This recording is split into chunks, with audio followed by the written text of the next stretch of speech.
Hey guys, Mike here. So, boy, what a day in the market on Friday when Jerome Powell rode into Jackson Hole, a bear, and rode out on a bull, boy. I mean, the market's just squeezed, especially small caps, risk on assets, absolutely going crazy when he seemed very dovish and pretty much signaling a rate cut coming. And so, again, if you watched Saturday's video, I went over all that. If you didn't, I'll link it at the end. But of course, things just rocketed like crazy. So, we're going to go into the charts, all that fun stuff. And I'll definitely show you some things that you might not even known about this market, right? And the big question is it actually broadening out, or are you seeing the big money start to go and really diverse into risk off type assets? And so we'll go into that, of course.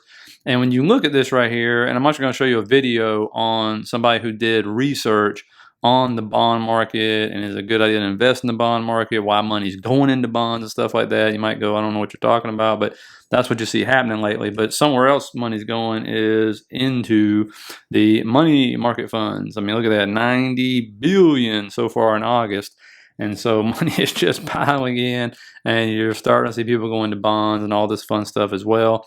But I wanted to show you this real quick interview with this gentleman who actually just went back, and I love research like this, on the last, I think it's 12 rate hiking cycles, and how when they start to cut rates, what this does with bonds and what you should do with your portfolio, that kind of stuff. Just food for thought on this. Check it out, and I'll see you right on the other side of it. I just ran a study of 12 cutting cycles spanning 70 years. Now, I have to say, this environment is a little bit different because usually the Fed cuts when things get bad and worse than they are right now. The Fed wants to cut right now just because real rates, the rate after the inflation is getting high. But again, we don't see a recession. All that being said, 12 Fed cutting cycles, bonds outperform cash 12 out of 12 by an average of 8%. So with this regime shift, I think one of the things we're looking at as investors is, all this cash on the sidelines, is it time to start moving some of it into at least a diversified bond portfolio? Really? And what would that look like in terms of duration? What would be the best place to be, do you think? Or everywhere? Right now we're actually short duration, but I think a diversified bond portfolio, we're looking at to reduce that underweight duration. So I'll tell you how we're positioned right now and what we're looking at. We're positioned with a cash buffer and some credit because we don't expect a recession. Where we're potentially moving, especially if rates come back up, maybe a last hurrah for the 10-year in the 4.5–5% range, that would be a good point, a good entry point if you want to be tactical, to diversify the portfolio, extend the duration, go closer to a broadly diversified, say, Barclays aggregate index duration. I think that's an opportunity because, rates are higher. And here's another thing, Joe. Bonds, as you've seen over the last few weeks, have started to diversify stocks again. And I've done a lot of work on the stock-bond correlation. It's a bit of a wonky thing, right? But as markets start to worry less about inflation and more about growth scares and the risk of a recession, whatever the probability is, maybe 20–25%, as markets start to focus on growth risk, bonds can diversify stocks again. You've said that in previous cycles that we've seen, bonds outperform cash by 8%. By a lot, yeah. Okay. How much do stocks outperform cash or bonds?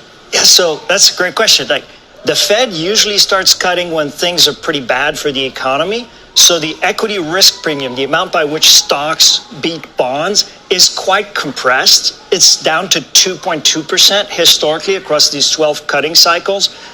But I would differentiate this upcoming cutting cycle in that this is not really a growth scare. I mean, we're on a knife's edge and things could change. But this is not as bad a situation, and I don't expect a recession. So ultimately, this is a bit boring, but we're at neutral, fully invested between your stocks and your bonds. Stay close to your long-term risk tolerance. That's how I think you play this market. We are long the broadening, though, Joe. And so hopefully that makes sense. And probably TLT is the one you hear about the most, where people are buying it up because as rates drop, TLT should rise, even though there might be one more pullback in the cards on that, which I've been reading about as well. So pay close attention to TLT. Again, it's not something that lets you own just millions of dollars worth. You're going to make a ton of money. It's not like regular stocks that move up 30, 40, 50% in the blink of an eye or anything like that. But instead of going down like in recession, TLT really pops, right? If you're in that camp of there's going to be a recession, things like that. And so just check it out. And you can pull the Fed funds rate over TLT, and you'll see what I'm talking about when they start to cut. Initially, it's like TLT almost either trades sideways or comes down almost every time, and then it starts to go up. And then if there's a recession, it really pops. So just wanted to bring the information to your attention so you can take a look at that, and let me know what you think down in the comments. Now, one thing you might not be aware of, and the big question is this just the broadening of the market? Or is this big money signaling a signal? Is the fact that you're seeing all-time highs bust out on many different sectors. This is staples. That's defensive, by the way. Utilities, all-time highs this last week. That's defensive as well. Then you go over to industrials. That's not defensive. All-time highs. You go over to financials. That's not defensive. All-time highs. And when financials are doing well, usually the market is doing well. This might be the sign of saying this is a broadening, not them just going defensive. And so a lot of you might not be aware of these sectors going to all-time highs. XLV is defensive. That's healthcare. Again, all-time highs. Then you got consumer discretionary, which is definitely not defensive. And if we're going to a recession, this should be selling off. But as you can clearly see, it's in an up channel, right, for going since December 2022. And so if this continues to go up towards the top of the channel, and especially if it goes to all-time highs, then no, people are not worried about a recession, because these are the things we don't need. So this is nowhere near defensive. So again, there's kind of a mixed message going on, but right now it's broadening out the market, and that's why you're seeing RSP, the equal weighted S&P ETF, at all-time highs. The S&P is not at all-time highs. The QQEW, as you can see right here, is definitely not at all-time highs. The QQQ is not at all-time highs. But the RSP is at all-time highs. It beat them to all-time highs right here. And that's something we hadn't seen, right, in the last 2 or 3 years. And so that's why I wanted to show you those sectors that are breaking out, because that's what makes up a lot of the S&P. That's why the S&P is much closer to all-time highs than the QQQ. And again, you can see right there, it's filled that gap. So far, we can't get above the gap. There's all-time highs right there, which is less than, I think it's like 0.7% away. And so very close to all-time highs on this one. And so again, it's holding that trend line. We filled gaps on the way up. We left gaps on the way up. This has been a meteoric rise back up. But when you go over here and compare this to something like the QQQ, again, you can see this one is not at all-time highs. This one right here is almost 5% away from all-time highs, because believe it or not, a lot of the Mag 7 has been just kind of, either going sideways, big move up, big move down, consolidating, all that good stuff, while you got those other sectors breaking out to all-time highs. And you know what happens when you get to all-time highs? There's no resistance above, right? And so we've seen this in the past. And so, we'll see if that continues or not. Again, we're trying to figure out if it's just a defensive play, but with financials going to all-time highs, maybe not. That's what we got to see. Again, this right here, there's a gap above. We start to move above this week. We do have big stuff like NVIDIA earnings. We're going to go over. Has some pretty big earnings, actually, which we'll talk about. But again, that's your two paths right there. We're coming down. Do we need a pullback? Sure, it'll be great. But I don't know if we're going to get that kind of pullback down before we move back up. So it could sell us down before NVIDIA earnings. Could do the opposite, moves up and then sells down if NVIDIA doesn't reach what they think, or blow out earnings, or give the stock market what it really wants and stuff, right? And so you could see something like that as well play out. But when you go over here and you look at the IWM, man, this thing was over 3%. It was like 3.25% on the day. It tripled what the Qs and the SPY were putting up on it. And we talked about if we can get above this level right here, as we fill that gap, let's see what happens when we go into this fair value gap, right? And if you see a continuation up and it just starts cutting through those fair value gaps, you can see a big continuation going through. And that's what you saw on the smaller time frames, which is what happened. So now we get to see it, and then it started trading sideways after lunch and stuff, but huge move up on risk assets.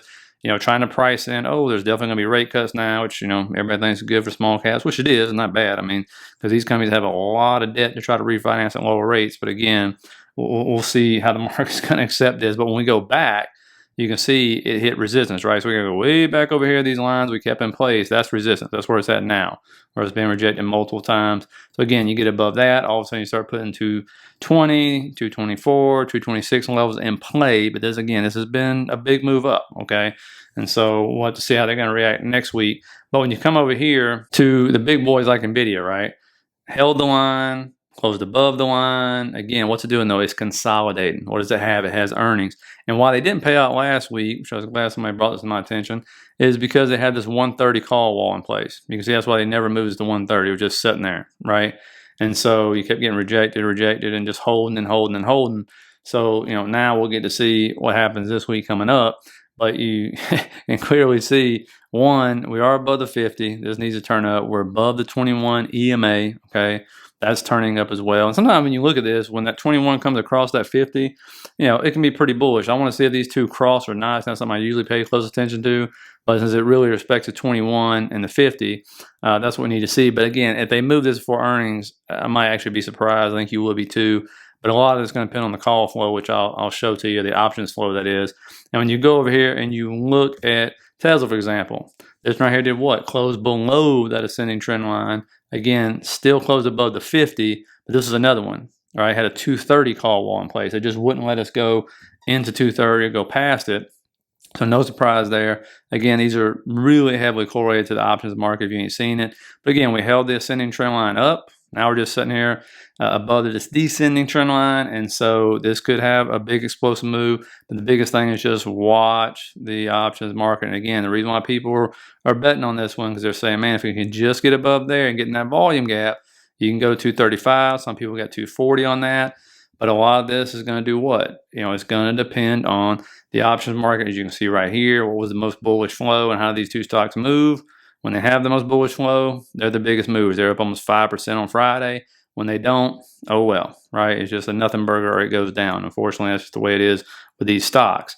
Now, when you look over here at the stuff we like to look at too, I think I'm the only channel that covers this stuff, but HYG, the junk bond market, looking good, right? Still moving up.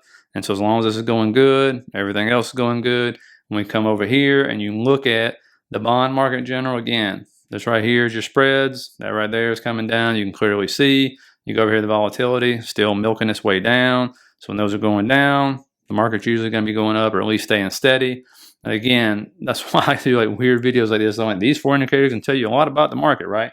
And that's why we look at the bond market and we look at liquidity, and we look at financial conditions and all that stuff with the bigger picture, right? And so it'll kind of keep your nerves calm, especially when you're looking for like the big move down, which of course some people have called for 3 years now. This gives you a better insight on that kind of stuff. So pay close attention to those kind of things. Now, Shopify real quick.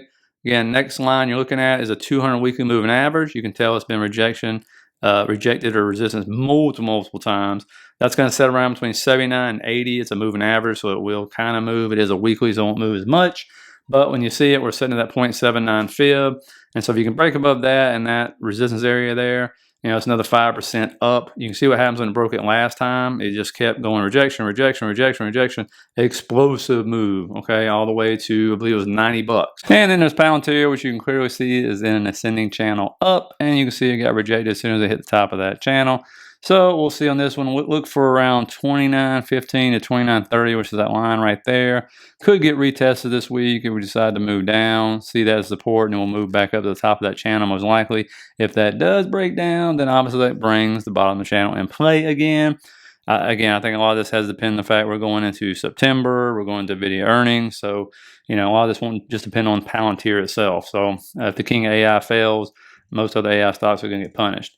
Now, watch this one, kind of a bonus. CRM Salesforce, which is going to report this week, as you can see. It's been bumping up against this 200 multiple times, right? Rejecting.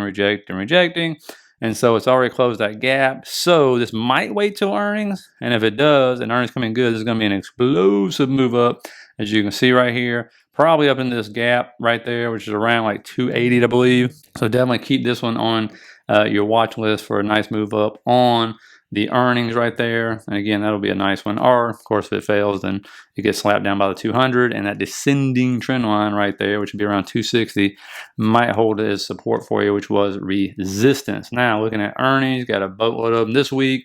Nothing bigger than Wednesday and Thursday, which is going to be big days. But Trip.com, we'll see how we're traveling on Monday. Tuesday, really, Sentinel-1 is going to be one. Cybersecurity, it's going to be a big thing this week.